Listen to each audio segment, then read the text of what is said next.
Shemai, welcome to my Wild Welsh Garden. Well, that introductory sequence is really for all you guys that live in hot, dry areas of the world that haven't seen rain for a long time, because I know you do like to see the rain.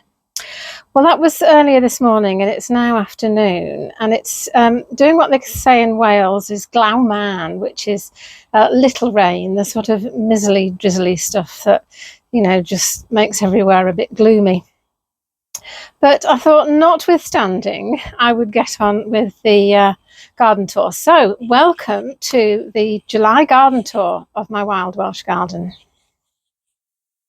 So we'll start off just outside the summer house, and the rain actually seems to have stopped. And if you can see over the trellis, you can see there might even be some brightness coming up the valley. Okay, so my Wild Welsh Garden. This is the channel where I'm sharing how I'm wilding my garden. And this is where I'm wilding my lawn. Now, when I was a sort of conventional gardener, I tried to have a conventional lawn. It was green and the grass was short and the edges were neat. But this year, I've sort of let it go. I let it just grow long. But that really didn't work, because the trouble with long grass is that it's not really good for anything other than looking at. You can't really even walk through it without sort of squashing everything down. So I've mown a path up through the middle of the garden. So I have short grass in the middle, and then I have these lovely long messy edges all the way around. But I do have to say, even the short grass is not very short. I cut it about once a month, that's all.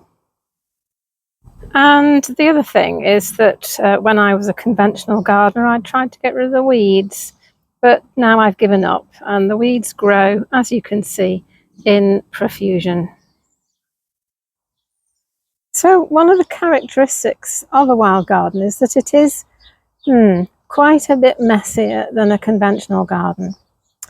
But I actually, when I was sitting here the other day and looking at this border with the flowers through the grasses, I thought, I think this is really very attractive. So the more I'm doing it, the more I'm kind of getting used to it, because I did find it very difficult to begin with. I found myself kind of sitting on my hands almost to stop myself tidying things up and pruning things back. And I think that's one of the questions really for wild gardeners, if you're doing this, is how messy do you want it to be? How messy do you like it? How much do you cut back, and how often and when? And so we're going to go across the lawn and through the arch.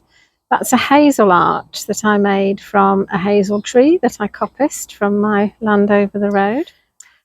And the idea is that there are climbers that will grow up it, and they are growing up it. But as with a lot of climbers in this garden, they do take a long time to get going. Okay, so in that direction, we go down to the house. And the lavender is growing both sides of the steps. And in fact, I've had to cut it back because it was virtually meeting in the middle. And also this geranium roseanne here, I've cut that back as well. I mean, having lavender meeting across a path is lovely when the weather's fine and you can sort of brush through it and you get the lovely smell. But when it's wet, like it's been here, all you get is wet legs.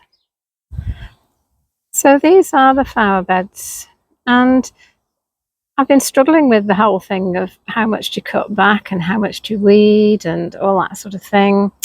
So basically I've decided I'm going to have sort of zones in the garden. So this is the main path up the garden, and I'm going to try and keep this relatively neat so that I can actually walk up and other people can walk up without either tripping over or getting wet legs. So I've weeded the path, I've pulled up all the old forget-me-nots, and I've pulled the old forget-me-nots up from the sides of the flower beds. It does mean that I have some bare soil and some gaps, but I'm actually okay with that because bare soil is a different sort of habitat for different creatures. And disturbance is good because it allows the seeds of self-seeding plants to somewhere to get themselves established. And maybe you wouldn't think so, but I have trimmed back the rows on this side of the path so it's not sort of grabbing you as you walk past anymore. And this honeysuckle is flowering. It's called Copper Beauty. It's a evergreen honeysuckle. And the bees absolutely love it. It's flowering up there as well. It's taken, several years to actually get going, but this year I think it really likes it here.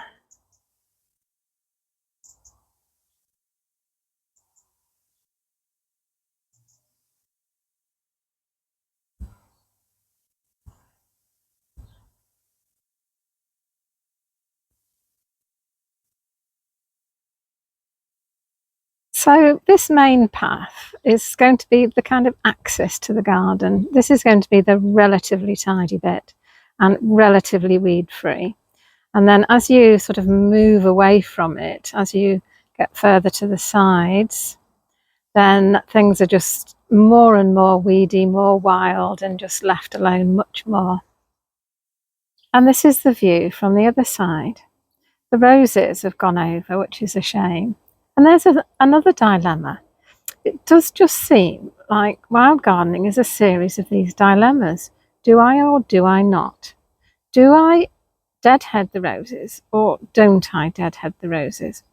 Well, in the olden days, I would have been out pretty much every day, at least every other day, with my scissors and my secateurs cutting the dead heads off roses. But now I look at a dead rose and think, oh, habitat. Except Rambling Rosie is looking lovely on the trellis. She's not ready to be deadheaded yet. So do I cut them off or do I leave them? And the thing is, in a wild ecosystem, nobody deadhead the roses. But then a wandering herbivore would maybe munch them off, wouldn't they? So I think maybe I've answered my question myself. I deadhead some of them and I leave the rest. This is one of the problems with living somewhere that has very clean air, is black spot on the roses. But it doesn't seem to affect their vigour, and I hope there's enough other things of interest in the garden to just distract you from things like that. So we're going to go through the rose arch and see what's going on up there. And this is the orchard where there's a couple of apple trees and a pear tree. These were tiny, tiny little sticks when I first put them in 4 years ago. It was in COVID, I remember. And now they're almost looking like trees. And there's a lot of other stuff as well. There's some fruit bushes and yeah, a lot of stuff. I forget, to be honest. And there's lavender here along the edge. And this is wild marjoram, which hasn't quite come into flower yet. But when it does, the insects just love it. It's all sort of mixed up together, really. So this is where the greenhouse is. There's not much going on in there. All my tomatoes got a horrible virus and died. So I'm going to have to think about what I'm going to do next year, because I think if there's a virus, it'll have been in the soil and will affect roses next year as well. This is why I also have to be a bit careful, because the sparrows go into the greenhouse. I have ants in there and the sparrows go in to eat them, and they see me coming and of course panic and forget how they got in and start sort of hitting themselves against the windows. And of course I don't want them to hurt themselves. I've opened the door and I think they've all flown out.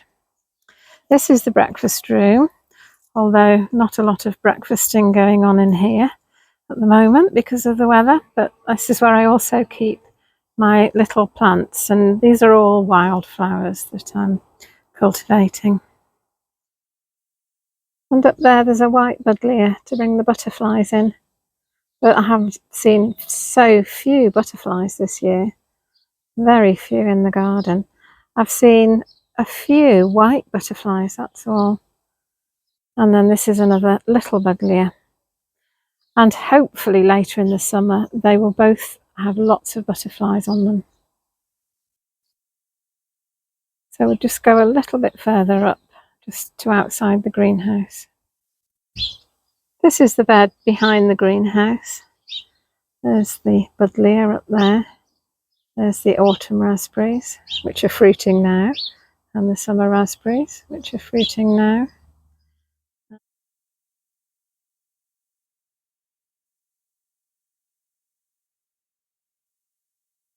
This is an interesting thing. It's a hoverfly lagoon, and it's a watertight container filled with water and grass clippings and comfrey leaves. And it's where hoverflies will come and lay their eggs and where their larvae will live. And it has grass clippings and comfrey leaves to make it smell disgusting, because apparently that's what attracts the hoverflies. And their larvae live and grow and develop in stagnant water. So when they're ready to pupate, they climb out and sort of out of there and go down into there, which is a mixture of bark and wood chips and leaves, and pupate. So I shall be very interested to see whether I get any hoverfly larvae or any hoverfly pupae. And the thing about hoverflies is that they're lovely things to have in the garden. They hover around flowers and just look very cute.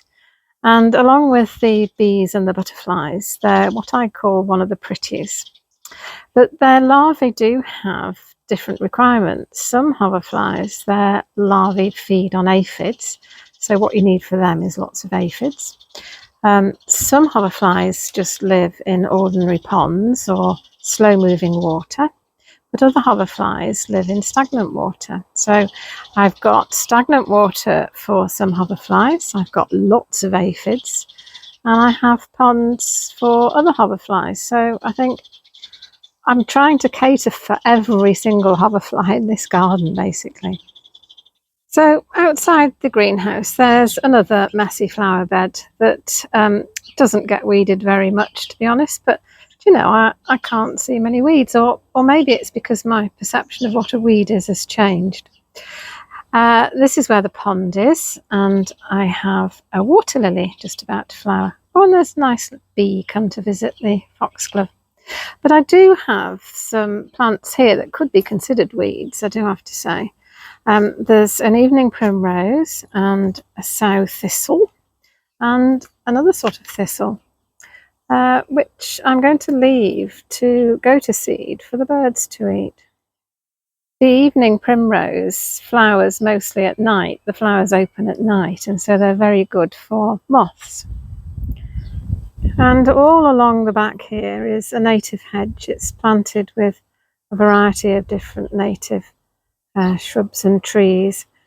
And what I'm going to do is prune half of it each year. But to be honest, I think I've probably forgotten which side it was I pruned last year, because it all looks just as messy as the rest. There's a lovely purple loosestrife flowering there in the pond.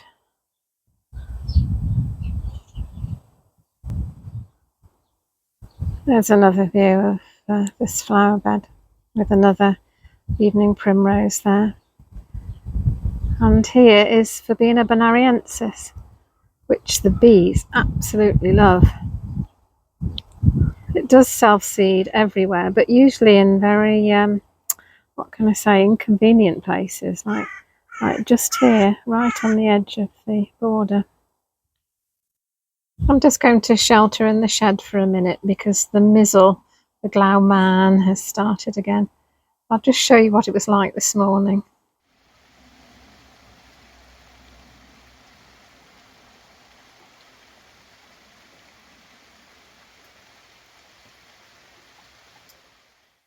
But looking out of the shed, I've got a self-seeded teasel there, and a row of autumn raspberries, and because I've pruned those as autumn raspberries should be pruned, they're not going to fruit until later in the year. And these are the vegetable beds. I've got, what have I got? I've got potatoes, I've got brassicas, I've got courgettes, which are really not enjoying life at the moment. I've got sweet corn, which also isn't enjoying life, and some beans that have managed to escape the slugs. They've managed to make it up the poles, and unfortunately some sweet peas that didn't manage to avoid the slugs and so aren't climbing up the poles. And I think here you can see demonstrated what they call, is it sacrificial plants or something like that? I do have to say it wasn't intended, but you can see that the slugs much prefer this perennial cabbage than the Brussels sprouts or the purple sprouting broccoli next to them, because those they seem to have left pretty much alone. There's a bit of slug damage there, but just on one plant. But these poor perennial cabbages, they've just eaten to blazes. And I forgot there's a couple of squashes in here, which actually seem to be doing okay. And a lot of this nasturtium. Now, this is supposed to be a sacrificial plant. The butterflies are supposed to come and lay their eggs on here rather than the brassicas. But I do have to say, that's never worked for me in the past. But I do love the nasturtiums. I love their colours and I like to eat their flowers. And then, of course, there's the perennial kale, which has been in for a few years, which is just a monster. But you know, it's absolutely amazing because you just come out and you just break a branch off and take it away and it just grows 10 more. This is supposed to be another rose arch, and there is a rose growing up. It's certainly twice as big, maybe even 3 times as big as it was last year. But it's really taken a long time to get going. And on this side there's a golden hop, and it looks like I also planted a sweet pea there, which seems to have avoided the slugs. And there should also be a clematis, but that obviously didn't avoid the slugs. And this is the view from the bottom of the path, looking up through the arch to the top flower bed, the pond bed. And I have a sunflower. All I need now is some sun. I had loads and loads of these granny's bonnets flowering earlier in the year. And again, here's the dilemma. Previously, I would have just cut them all down to the ground. But I was thinking, well, aren't these seed heads going to be good habitat, good for food for creatures? So I cut some of them down and I've left some of them standing. But actually, I don't think they look too bad. So we're going to go down there between the raspberries and the potatoes, and then through, there's supposed to be an arch there, over some stepping logs and onto the lawn. There's a blackthorn and a wild rose on that side, and a native hawthorn on that side. And then the plan is that they're going to meet in the middle and make an arch. But just at the moment, it's rather difficult to get through. And of course, when it's wet, you get wet. But I think this is one of the occasions when I'm going to be a wandering herbivore and just munch things back a little bit.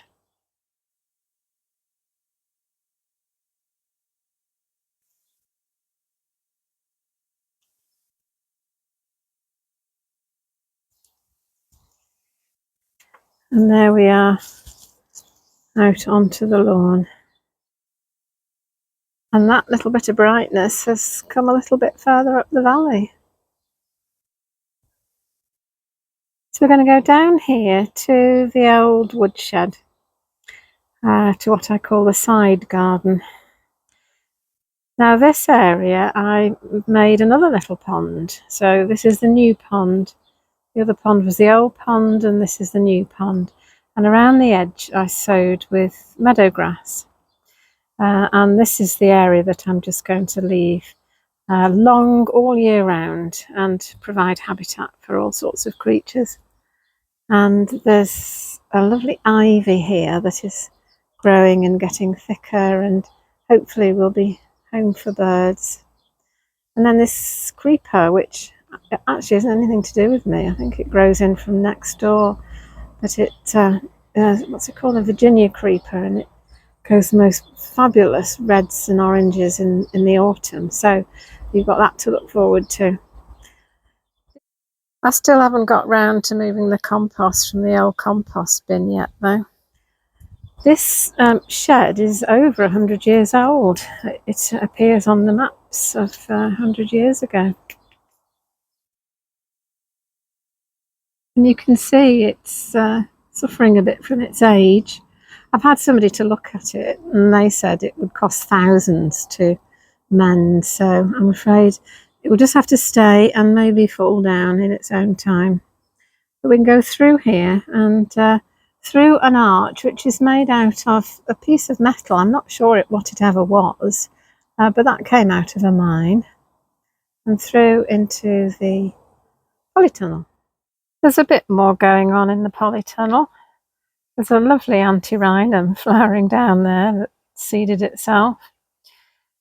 These are scarlet broad beans that were lovely in flower, but I've nearly eaten all of those. There's quite a bit of salad that's gone well over, as you can see, and last winter's chard, which I haven't cleared yet. And this area here, I was trying to remember what was here. I'd forgotten. It was broad beans, and I've sowed it with oriental vegetables for the winter, because I think they're not supposed to bolt if you sow them after midsummer. And then there's some potatoes over there, and a cucumber. Well, two cucumbers, one doing slightly better than the other. Some very sad peas, and this I think has got chard in for the winter. And then I've got some beans here that have really struggled to get away from the slugs, but one seems to have done. It's a purple one. And then peas. Mange two peas and ordinary peas, most of which I've eaten, and they're pretty well over now. And then coming out of the polytunnel, you can see this lovely clematis, which is on its way over, but it's still producing flowers at the top.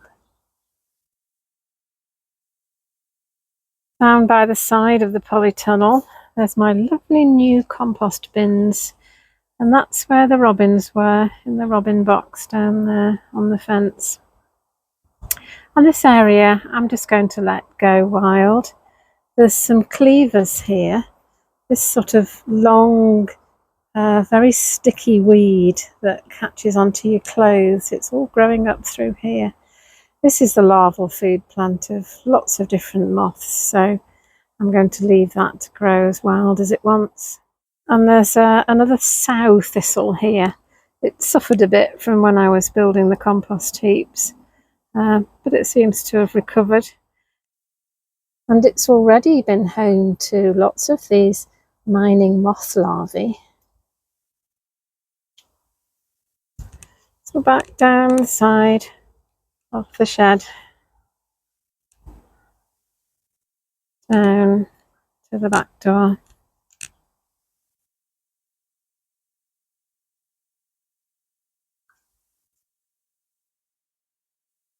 I'm just going to shelter in the back door here, but there are 3 blackbirds all wanting sultanas. So I'm just going to throw some sultanas down and see if they come down. This one has already got a fly in his beak.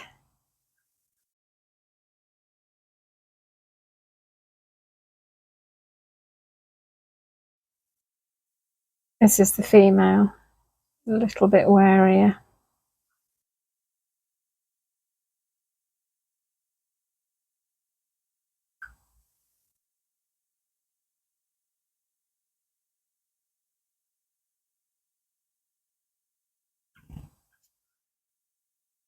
Yes, they're a little bit wary of coming down because I'm standing in the doorway. So I shall go away and let them come and get their sultanas. So that all that remains is to go back up the steps.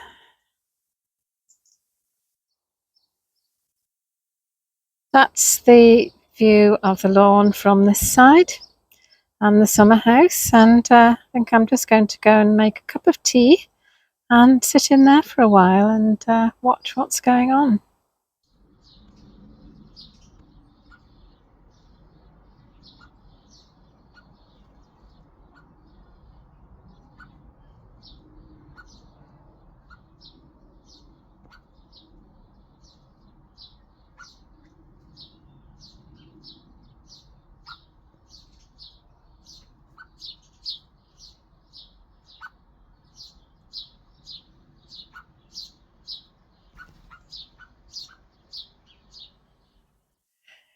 So thanks for visiting my Wild Welsh Garden. Thanks for watching the video.